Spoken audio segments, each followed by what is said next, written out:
Good morning, everybody. It's a beautiful morning. I don't know, it's probably like -5 or 6. I got a couple projects I gotta do today. The first one is, of course, let the chickens out. They are all doing well. Last weekend, I put Hugh back in with his girlfriends, and he is happy about that. Everybody's doing well in here. They're back into laying eggs. Essentially, like literally, as soon as winter solstice happened, they started laying again regularly. So they finished their molt and started laying.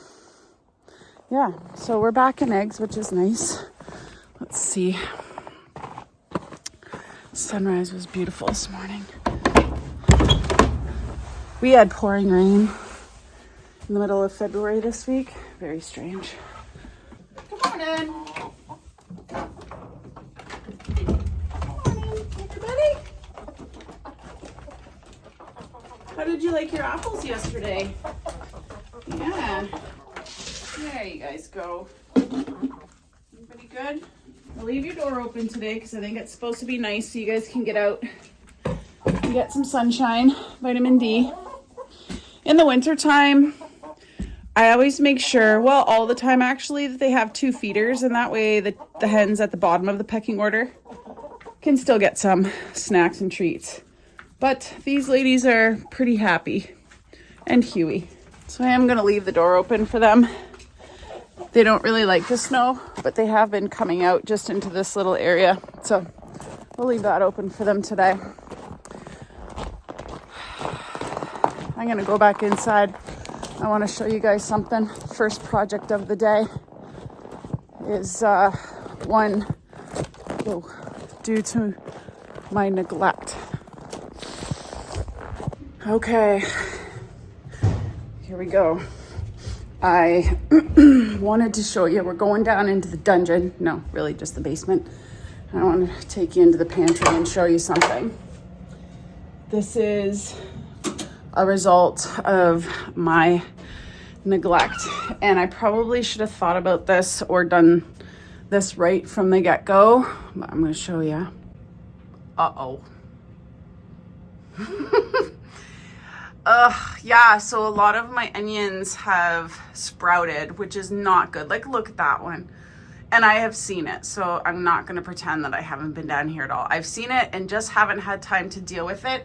So today my job is to take all these that have sprouted out, if they're still salvageable, chop them up and freeze them. And if they're not salvageable, I'm going to still keep them and use them for stock.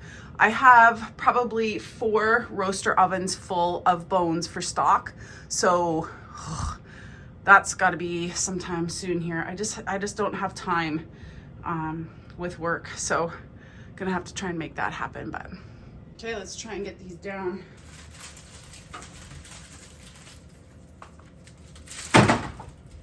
Oh, this is messy.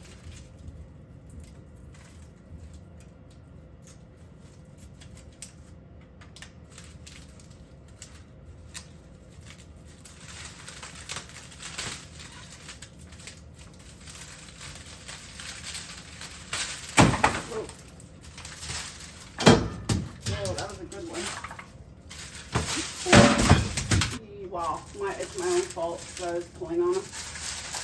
Whoa,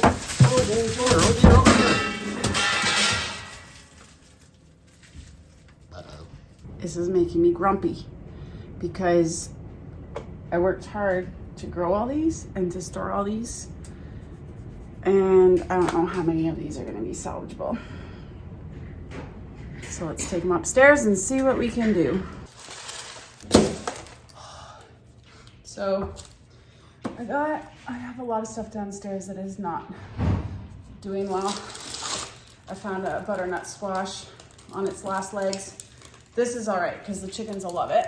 So I'll take that out, but the other ones are getting a little wrinkly, but we're gonna eat these tonight, so that's fine. So I might end up having to roast those up and freeze it, which is fine. Okay, so I'm gonna have a compost a keep for stock and a freeze, hopefully. As you can see, the majority were the red onions, which I think they're known to not keep as long. So that's totally fine. So I'm gonna keep what I can and try and use the rest for something else. I bet you can make dye out of purple or this red onion skin. I bet ya. The only other downside is I don't have any goggles, so it's gonna be a doozy. So this will be the stock bag, freezer, and compost. Now normally I save all of the skins for stock, but I'm gonna have so many that I don't need to save all of them. But like this stuff, I'm gonna save because I bet it would be good flavor.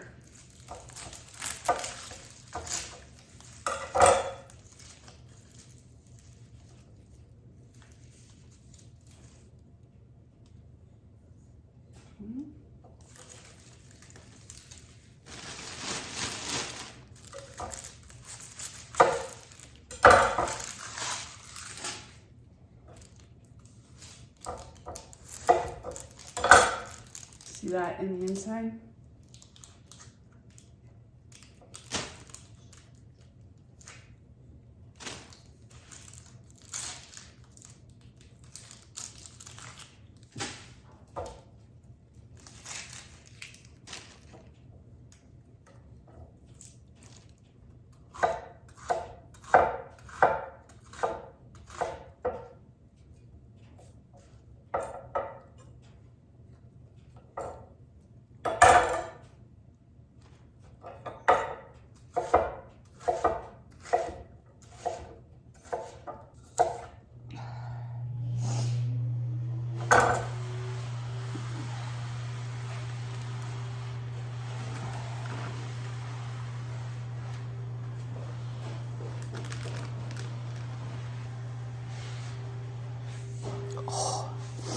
This is painful, and this is where it would pay to have goggles and one of those food processors that does the choppy chop squares. Yeah, much easier, but I'm gonna time lapse this, it's brutal.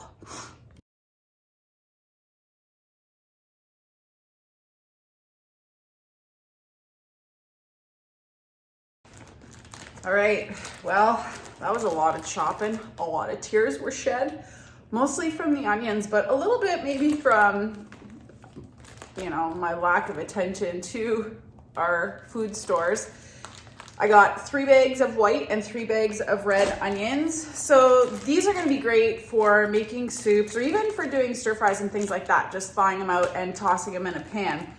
I am a little bit upset with myself for not dealing with them sooner because I knew that I was going to need to take care of these, and I just got busy.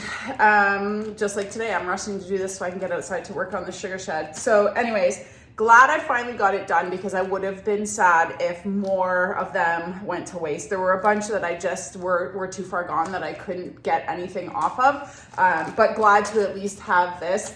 Just kind of reminds me though the importance of seeing it through to the end, to actually eating the food that you grow and that you harvest, because there's no, you know, I just really have a hard time with food waste, and I do not want to have to buy food. So I would have been even more upset had it come to the point where these were really too far gone and then I would have had to purchase onions. So it's important to think about it from that perspective when you're growing food. I'm also still trying to get a handle on how much food Brian and I actually eat. And so when I bought these onions, because I bought starts, I didn't have an option to get less. And so like the volume for 2 people, sorry, my breath's coming out here, was a lot, which is okay. Because if you do something like this, then it works. And I've seen Rachel from that 1870s homestead, she does like browned, what are they called? Caramelized onions and cans it. So that might be something that I do down the road, but I just don't have time this year. Maybe another year, but that's something I would really love to do because that would be delicious. So anyways, here's to food conversion, what I like to call it. keeping track of your pantry. I do also have to remember it's the middle of February, so that the onions lasted this long is still pretty remarkable. We don't have ideal storage conditions. We don't have a root cellar. I just store them in the basement, and some years they've been great, and this year not so much as far as the longevity. I know that red onions don't keep as well as white or yellow, so that's something else to consider. Anyways, hope you all have a great day. Thanks for watching, and we'll see you next time.